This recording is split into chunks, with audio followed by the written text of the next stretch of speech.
Self-perception is a funny thing. It's a big knot of the things we believe about ourselves.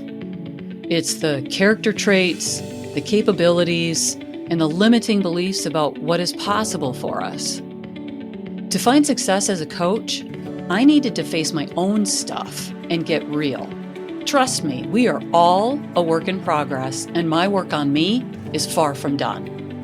Now, I've begun to feel grounded, but that doesn't mean that every day getting here has been sunshine and rainbows.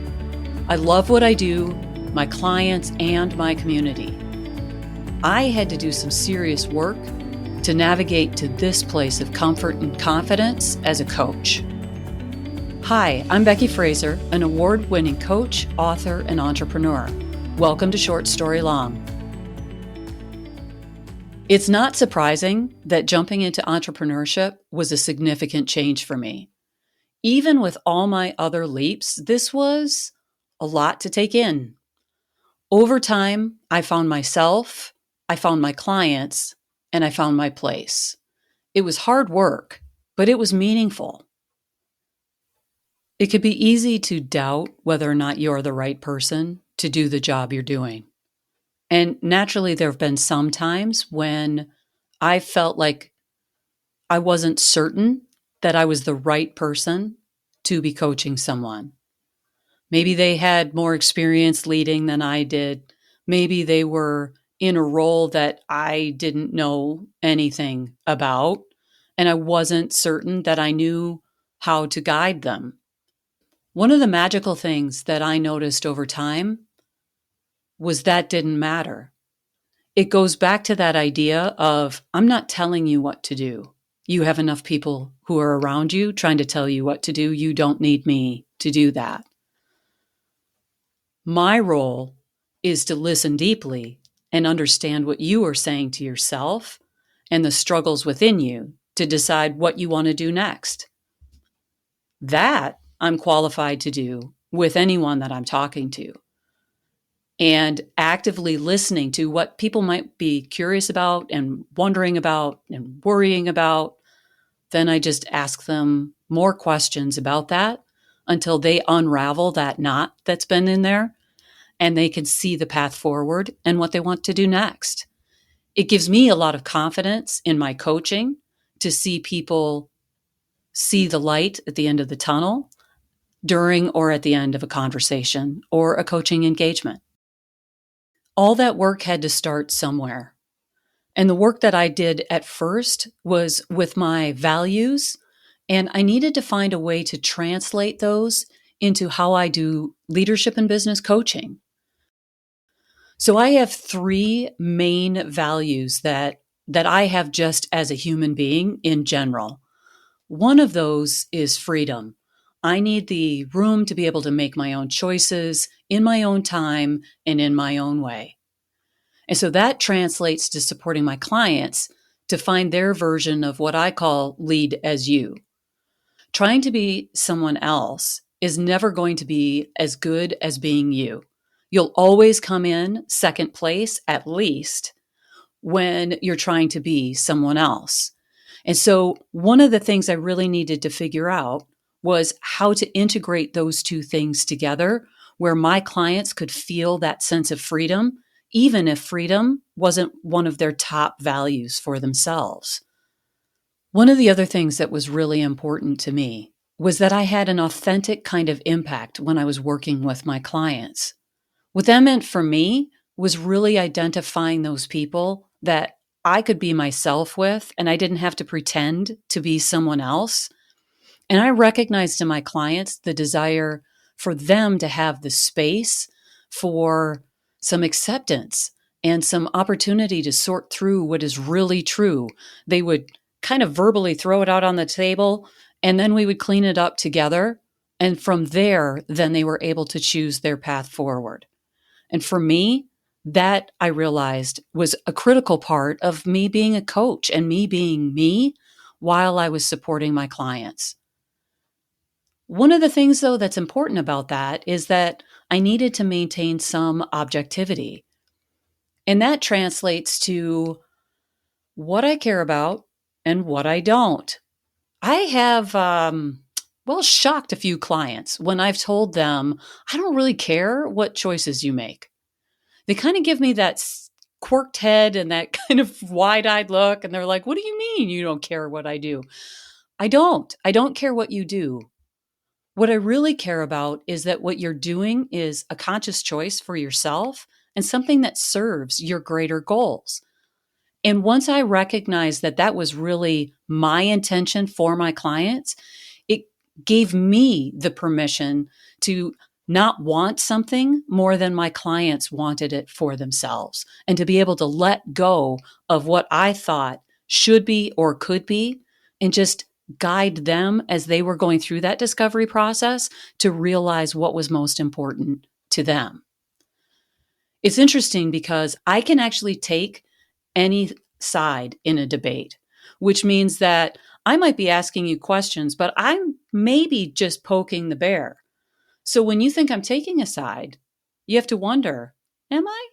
And I think that's kind of fun for a client. And I know it's a lot of fun for me.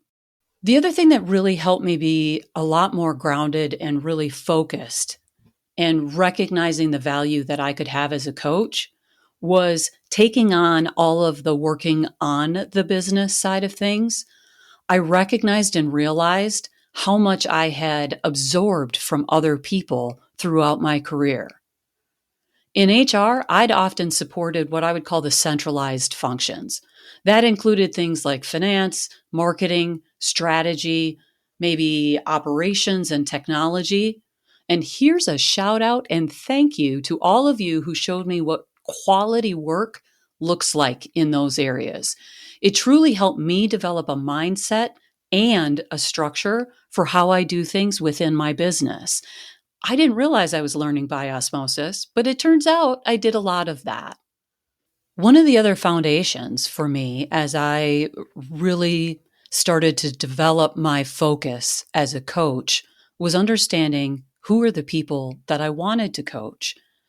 And that was the development and the evolution of what I now refer to as the introverted skeptic. And I'd been looking at who I loved coaching or my favorite clients from my HR days.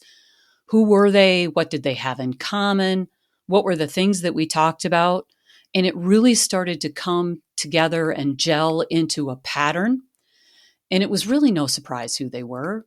It was only a surprise that I didn't see it sooner. Everyone was asking me about which industry do you work with, or what roles, or do you work with women? Do you work with men, or whatever characterization that they wanted to apply to it. And that wasn't a defining piece for me. But seeing the introverted skeptic, that definitely stuck the landing for me. You might be wondering, what is an introverted skeptic? And I know I talked about it a little bit in a previous episode, but I'll refresh your memory here. And that is someone who's introverted, boy, they get a reputation for being shy. That just is not true. Really, what it is that their energy gets drained when they're in large groups of people or have to talk all day, or, horrible for them is the small talk, right? And so they don't want to be involved in those kinds of things. Pair that with a skeptic who, when they're looking at a situation, they're looking for ways that it doesn't make sense or it won't work. So it's a questioning perspective. What I find is that the folks that carry both of those characteristics often get told, hey, talk a little bit more in a meeting, but then they speak up and they're like, why can't you be a team player? Why do you have to be so negative? And when I start talking to people about those two things coming together, there are a lot of leadership characteristics that they have in common, while, of course, having other characteristics that are uniquely their own. Be an entrepreneur, they said. You'll have flexibility in your schedule, they said. The first point is true for some of us. Some step into this work and find they don't love the experience. That's fair. I did have one point early on where I was thinking about finding a traditional job, and I shared that with my husband. His support was immediate, but not in the way I expected. He told me to stay the course because he could see I was happier coaching, even if it was hard. I'm grateful for that push. It was exactly what I needed to hear So I would revisit the inner work I needed to do and keep going. What do I learn from all of this stuff, and what might I prompt you to be thinking about? The first piece, I had to think about, who am I? I went through what I call a corporate hangover as I left my corporate role in HR and moved into becoming an entrepreneur. Corporate had become such a part of my identity that I had to use a wider lens when I was thinking about who I was and what I chose to do as a coach. And I encourage you, take a serious look at how you see yourself. What's really true versus a belief you have been holding that may no longer be true. My book has a chapter called Hold Your Labels Lightly. No one else needs to pigeonhole you in an identity or role if you do it for them. In that chapter, I talk a little bit about the beliefs that you might have about yourself that might be old truths, but not current truths, and really recognizing how you might want to really navigate into a different kind of image and a different way of seeing yourself and talking about yourself. The other thing that I really recognized was, who are the people I wanted to have around me? They say you resemble the 5 people you spend the most time with. And arguably, I spend time with a little bit more than 5 people. And yet, I learned by watching others do things and using what resonated and leaving the rest. I learned so much from my clients and community. I ask a question, and the answers I get often blow my mind in amazing ways. I'd been surrounded by so many fabulous people throughout my life. I just hadn't recognized how much I could really learn in some of those conversations and those experiences that we had together until I started to slow down and actually listen and explore what I was hearing and what I was seeing. Ultimately, I had a chance to choose where I wanted to be. I'm thrilled to be doing what I'm doing all these years after I started. Watching leaders feel more settled and more acceptance for the leader they are brings joy to me every time. I love supporting my clients when I was in HR, but for me, this is so much better. In HR, I had dual responsibilities: the organization and the people in it. Now, even when I get hired by organizations, I'm quite clear about supporting the company goals, but in service to my coaching client. The coachee's needs will always be held as a priority, since they are always in a place of choice. One thing I hear in the coaching community is follow the energy. It wasn't clear that I was following that energy when I first started my coaching practice. Frankly, it felt like leaving and not following something. Now, I have learned to trust that energy. I joke that I don't do anything I don't want to do anymore. Of course, that's not exactly true, but it is far more true than it ever was. My clients mean a great deal to me, even if I don't care what they do. I absolutely care how they feel. Sometimes in life, you don't get to have control and make the choices. Instead, it's about relationships and influence. But that's another story.